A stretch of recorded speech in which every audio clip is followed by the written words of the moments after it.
Hi everyone, welcome to chapter 5. So this chapter is going to be all about the actions of drugs. So when we talk about the actions of drugs, we're talking about things like how does the drug get into our body, into our system? How does it affect our body, affect our nervous system, our neurotransmitters once it's inside of our body? And how does our body kind of adapt or change to what this drug is doing inside of our bodies? So this is an interesting chapter. It builds off of the previous one, and it's going to, again, explain kind of all these interactions of how drugs interact with that system that we learned in the previous chapter. All right, so chapter 5 is the actions of drugs. So here we're going to talk about some different categories of drugs, just in general. We're going to talk about some drug effectiveness, right? So how effective these drugs can be in different situations. Some different routes of administration, how we can actually get those drugs into our body. And then some different mechanisms of drug actions as well. We'll also end here with some different factors of tolerance and withdrawal on drug use. All right, so let's start off by talking about some different categories of drugs. So we're going to break these down and talk about them as we go throughout the semester as well. But the first category here are stimulants. So stimulant drugs tend to produce some general wakefulness, a sense of energy, well-being. General examples of stimulants are things like cocaine, amphetamine, or caffeine, right? We can see that here in our example. We also have depressants, right? So depressants tend to slow the nervous system activity, reduce sort of that activity. Some examples of this are things like alcohol, benzodiazepines, sedatives, sleeping pills, things like that. Then we have opioids or narcotics. So these tend to produce some sort of relaxed or dream-like state here. Some examples of this are things like fentanyl, codeine, heroin, oxycodone. These are all examples of opioids and narcotics, some of the most probably addictive and dangerous category of drugs right here. Then we have psychedelics. So psychedelics here, of course, things like LSD, DMT, psilocybin. Psychiatric medications, right? These are often prescribed specifically by psychiatrists and other physicians to treat different symptoms of mental disorders, right? So we have things like lithium or other examples that fall into this sort of unique category.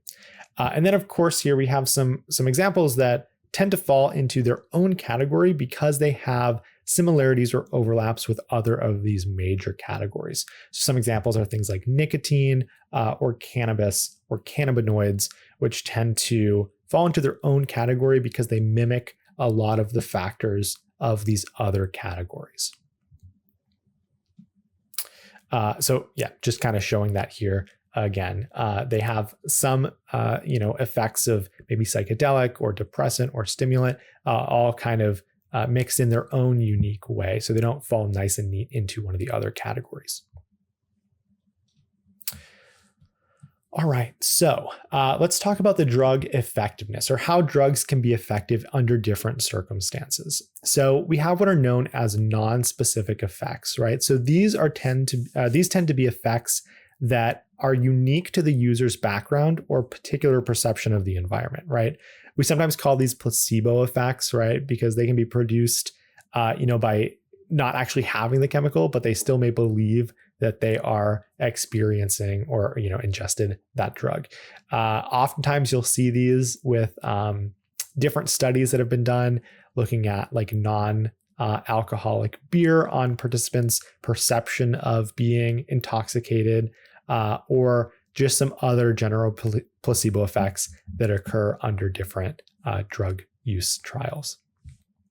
These are, though, important oftentimes when we look at treating pain and depression. So I think there's research on some of these effects on different chemicals, especially things like CBD more recently, and how this can still be beneficial, even if not directly related to what are known as specific effects, which tend to basically depend on the specific presence of a chemical at certain concentrations in the target location, right? So these are more what you'd think of when you think of those very specific chemical effects that are happening from those drugs themselves.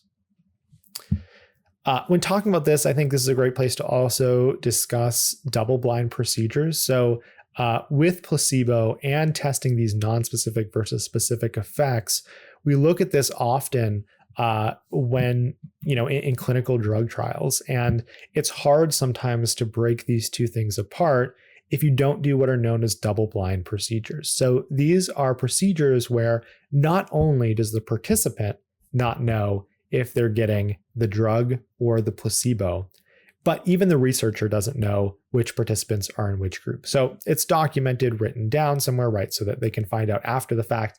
But there's no bias being presented from either the participant or the researcher in these cases. So it's kind of a nice way to ensure, again, no bias gets presented here. So what we have here, and in this image that's up over here on the right, is what's known as the dose response curve, right? So this is a graph that depicts basically the relationship between the drug dose and the resulting drug effect at those different dosages, right? And so what we get here are what's known as thresholds. So thresholds are basically the lowest dose at which some effect can be observed. So we can see based on the different things here, like we have slowed reaction time, ataxia, and then finally unconsciousness. And this is for alcohol, of course. We can see that those effects tend to appear on this curve, right? This dose response curve based on how effective or how much of the dose they've gotten, and then how much of that response we tend to see. And the threshold is basically at what point on that curve does this effect become observed at the lowest dose. All right, and so what we see here too is this idea of how we can estimate the effectiveness, we'll say, of a drug. So at what point do we get these effects that we're looking for while also keeping in mind the safety factor as well? So there's what's known as safety margins of every drug, and these take into account both the effective dose, right? So that is the amount needed to be taken in order to see the effect you're looking for, as well as the lethal dose. So that's how much of the drug at which point becomes lethal to take. And so what they've created is what's called a therapeutic index. And this is, you take the lethal dose and you divide it by the effective dose and you get some value. And that value should be over 1, right? If it's not over 1, then it doesn't do anything except kill you.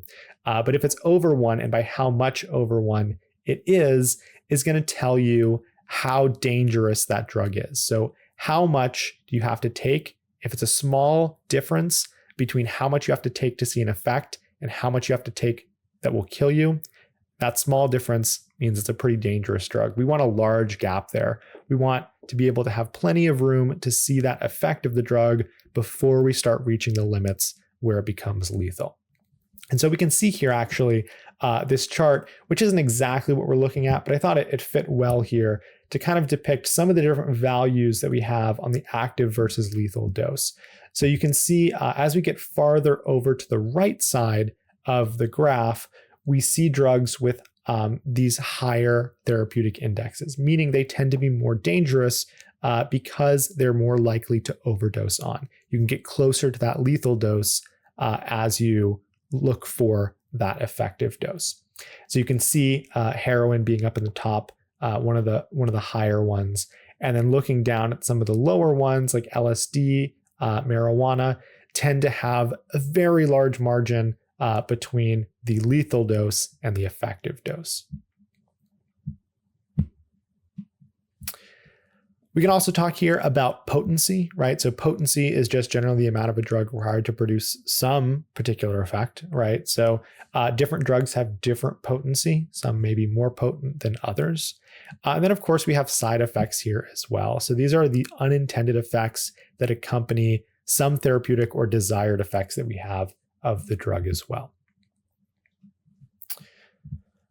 All right, we also have this time course component when talking about drug use here. And the time course, or how long it takes for the drug to get into your system, to be absorbed, to actually become effective, varies from drug to drug, right? So it can also vary within one specific drug.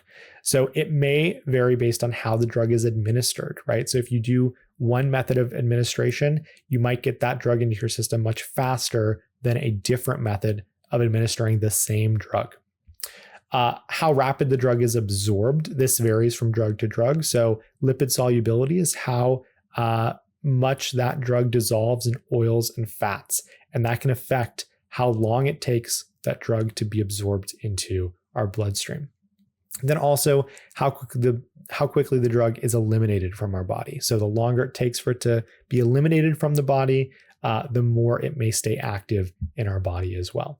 And we can see sort of this model of how we might approach this, where we see an increase in the amount, but we don't really see the measured effect of the drug until a certain point, right? So we might be building up, and then not at a certain point until around spot B there do we actually see an increase in the effect of the drug.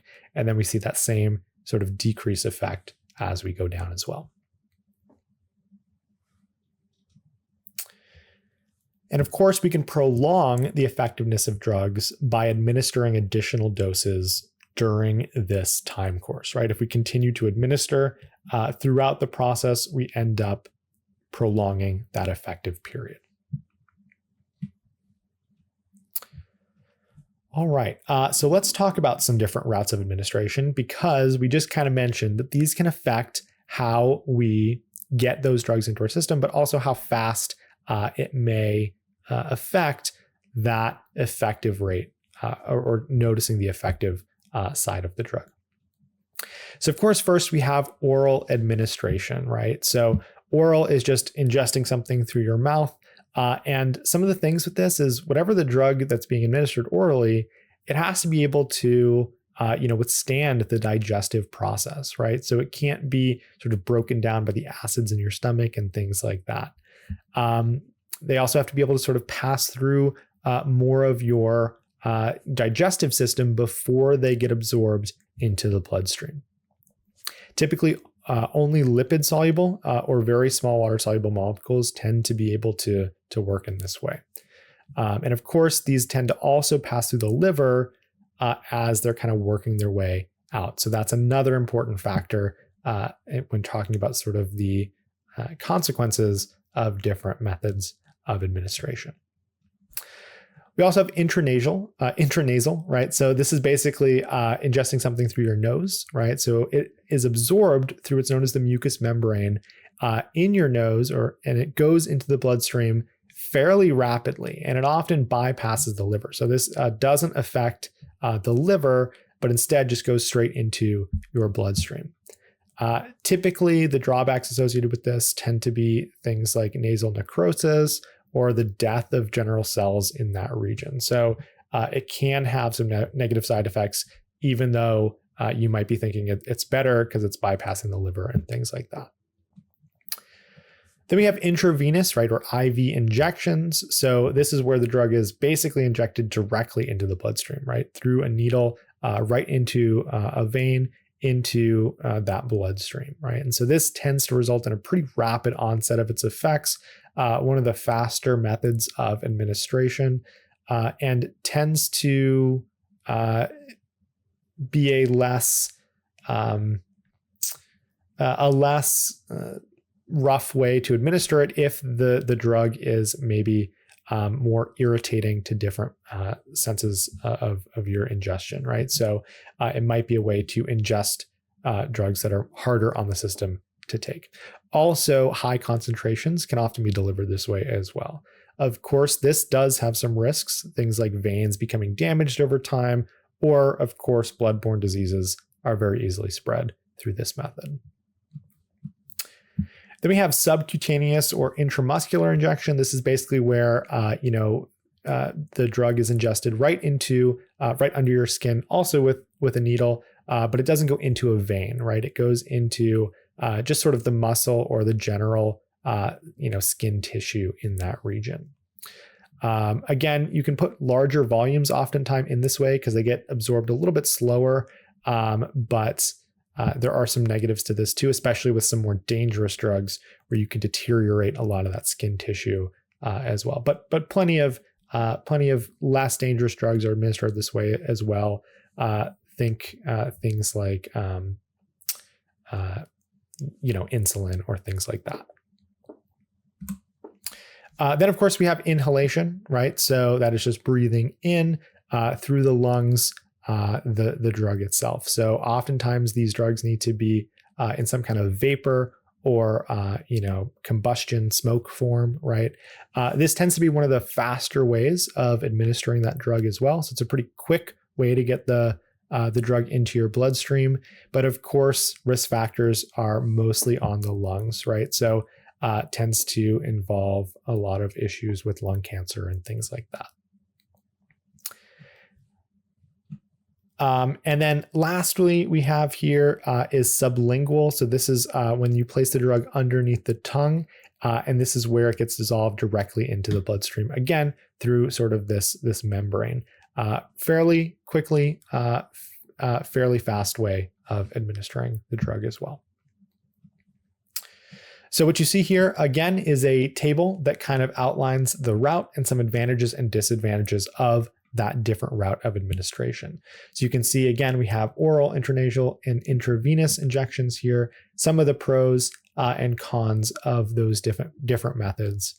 And then on the next page, again, feel free to pause and look at this. On the next page, we have subcutaneous, intramuscular, smoked or inhaled, and then sublingual here as well. Again, advantages and disadvantages of these different methods. All right, wrapping up here towards the end, we've got a few more things to talk about. We're going to talk here about the mechanisms of drug actions, right? So how the drugs sort of have an effect on the neurons. So drugs in general often act through this sort of semi-permeable membrane of neurons, right? So while there's this electrical component, remember drugs are mostly interacting with sort of that chemical side of the neural communication. And they alter the availability of those neurotransmitters, right? We talked about this in both the synapse as well as those different sites. So we can look at things like synthesis, metabolism, as well as the release from the vesicles and the reuptake into the neuron itself. So these are all different ways that drug can affect or act on this communication from neuron to neuron. Also here, I think it's important to talk about different drug interactions, right? So obviously each drug does not just act on its own. There can be different interactions when taking multiple drugs at once. So it's important to keep in mind as well that combining different drugs can have positive or negative consequences depending on the outcome desired. So for example here, right, methamphetamine lessens alcohol-related performance disruptions. Alcohol lessens methamphetamine-related sleep disruptions, but they produce greater increases in heart rate and euphoria. So sometimes taken together, they might appear to have a more positive, experience, but they might lead to more increased health concerns and risk factors. All right, and we're going to end here talking briefly about tolerance and withdrawal, of course. So when we talk about this, we have to talk about, in terms of tolerance, how we build up tolerances to different drugs. And that happens in kind of two different ways.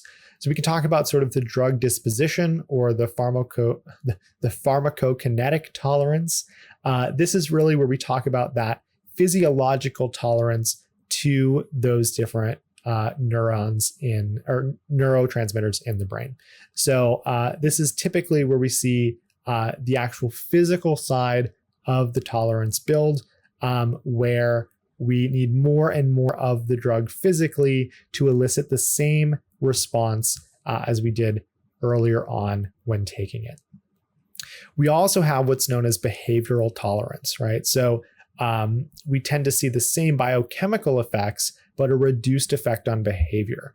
And so that reduced behavioral effect is really a result of the users learning to compensate, right? So they get more used to that feeling, used to those sensations, and they compensate more on how they feel when doing that. And so in that process, they take more of the drug, even though it's having a fairly similar effect physiologically. And this is often how things like overdoses can occur.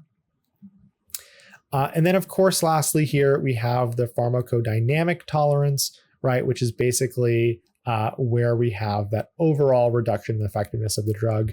And this is often also what we see that causes those withdrawal symptoms, where our body is used to and needs those effects because that is our new normal. And without that drug acting on our nervous system, we are in the reduced state or the opposite state of having the drug itself.